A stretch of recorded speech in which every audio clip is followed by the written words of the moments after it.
are going great where you are. Today is Friday, October 4th, 2013, and as you know, the government, the U.S. government, portions of it have been in shutdown for, I think this is day 4. Look, it appears that this government really is not at all about the American citizenry. I don't know who this government works for, but it's not the electorate. It's not the mass of the citizens and population here. Someone else is piping the tune and beating the drum. This is not our government anymore. I want to say a couple things. The matter of the shutdown, the first and most critical matter really to most people at the grassroots level are the salaries and funds that are crucially needed for the well-being of so many people. And I don't want to kind of get into the socialist undergirdings or overtones, whatever, about how many people are actually on the government payroll. But, clearly, with the kind of money that is being spent in the federal government on things that most of us never actually see the benefit of, it's a shame that they would make civil servants, as it were, suffer for this.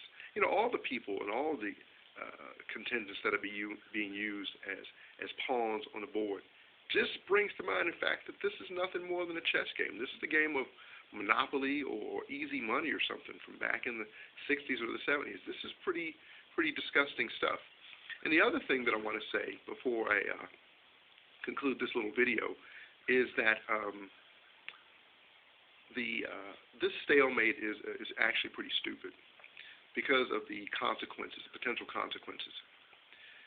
If this stalemate results in the onset of some sort of demand or some sort of clause that enables an executive order, or if this stalemate results in the enacting of a Federal Emergency Management Act, spell that acronym out, FEMA, or any other type of constitutional crisis erupts, this republic is toast. I mean, you already have people calling it a democracy, which it is not a pure democracy. The president, all due respect, referred to it as a constitutional democracy. This is a constitutional republic.